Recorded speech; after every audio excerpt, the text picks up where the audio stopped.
Assalamualaikum warahmatullahi wabarakatuh. Saya Eva Sari Siti Fatimah. Di video kali ini saya akan mempraktekkan tentang sifat-sifat cahaya. Adapun tujuannya, yang pertama untuk menjelaskan sifat-sifat cahaya, yang kedua menjelaskan sifat-sifat bayangan yang dihasilkan oleh cermin, yang ketiga menjelaskan sifat-sifat bayangan yang dihasilkan oleh lensa, yang keempat menentukan fokus cermin cekung, dan yang terakhir kelima menentukan fokus lensa cembung. Selanjutnya untuk alat dan bahan, di sini ada cermin datar, ada cermin cembung, ada cermin cekung, ada lampu senter atau laser, ada busur derajat, ada kertas putih, ada lilin, ada layar atau tabir kertas, dan yang terakhir ada celah cahaya. Percobaan pertama adalah pemantulan dari cermin datar. Langkah pertama, saya akan susun lampu senter di belakang celah cahaya menghadap pada cermin datar. Kurang lebih susunannya seperti ini. Selanjutnya, nyalakan lampu senter. Lalu amati jalannya berkas cahaya sesudah mengenai cermin datar. Di sini dapat kita lihat sinar datang lalu dipantulkan. Sudut pantul selalu sama dengan sudut datang. Hal ini membuktikan bahwa sudut pantul dan sudut datang membentuk sudut yang sama besarnya terhadap garis normal. Jadi kesimpulannya sudut I sama dengan sudut R. Percobaan selanjutnya saya akan membuktikan bunyi hukum Snellius. Di sini saya mengganti celah cahaya menggunakan kardus yang sudah dilubangi. Dapat dilihat ketika sudut datang besarnya 60 derajat, maka sudut pantul besarnya sama 60 derajat. Agar lebih jelas, di sini sumber cahayanya saya ganti menggunakan laser. Ketika I atau sudut datang 90 derajat, maka R sudut pantul besarnya juga 90 derajat. Sekarang kita ganti ketika I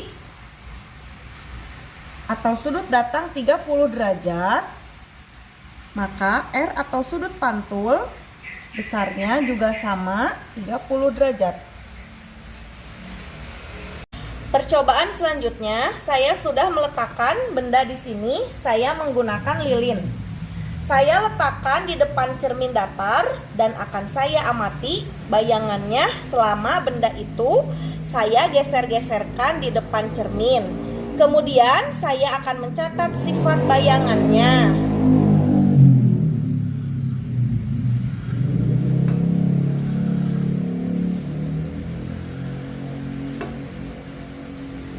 Saat lilin diletakkan di depan cermin datar, sifat bayangan yang terbentuk adalah maya, tegak, sama besar. Pemantulan pada cermin cembung. Ketika cermin cembung diletakkan ke dekat lilin, sinar pantul yang tampak pada layar putih terlihat menyebar, dan ketika cermin dijauhkan, maka sebarannya semakin luas. Jadi intinya cermin cembung bersifat menyebarkan cahaya. Sekarang pemantulan pada cermin cekung. Cermin cekung bersifat mengumpulkan dan memfokuskan cahaya konvergen pada satu titik. Sifat bayangan pada cermin cekung berubah-ubah tergantung jarak benda. Saat dekat, maya, tegak, dan diperbesar. Saat di tengah-tengah, nyata, terbalik, dan diperbesar. Saat dijauhkan, nyata, terbalik, dan diperkecil. Selanjutnya, saya akan melakukan pengukuran jarak benda dan jarak bayangan pada cermin cekung. Untuk pengukuran pertama, antara jarak bayangan dengan lilin adalah 10 cm.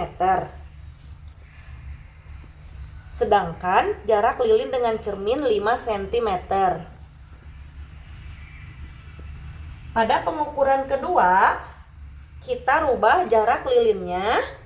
Setelah saya ukur jarak bayangan dengan lilin 12 cm, lalu jarak lilin dengan cermin saat saya ukur jaraknya adalah 6 cm. Untuk percobaan selanjutnya, saya akan menjauhkan cermin dari lilin sampai bayangan menghilang. Lalu saya akan ukur berapa sentimeter sampai bayangan tidak terlihat pada layar. Kita coba ukur. Di sini terlihat jelas. Di sini mulai menghilang ya. Tidak ada bayangan yang tampak pada layar putih. Di sini terlihat menghilang di jarak 60 cm. Bayangan menghilang tidak terlihat sama sekali dengan ketika didekatkan sedikit. Bayangan pun mulai ada. Kita jauhkan kembali sampai ke 60 cm, bayangan tidak nampak.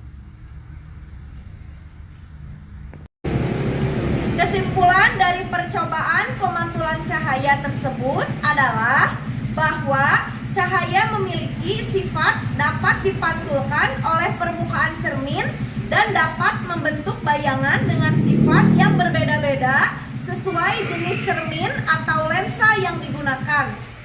Pada cermin datar, bayangan yang dihasilkan bersifat maya, tegak, dan sama besar dengan benda. Pada cermin cekung dan cermin cembung, sifat bayangan dapat berubah menjadi diperbesar, diperkecil, nyata, atau maya tergantung letak benda terhadap fokus cermin. Selain itu, percobaan ini juga menunjukkan bahwa fokus pada cermin cekung dan lensa cembung dapat ditentukan dari pertemuan sinar pantul atau sinar bias. Dengan demikian, percobaan membuktikan bahwa pemantulan cahaya mengikuti hukum pemantulan dan cahaya dapat dimanfaatkan dalam pembentukan bayangan pada alat optik. Sekian praktikum saya. Terima kasih. Wassalamualaikum warahmatullahi wabarakatuh.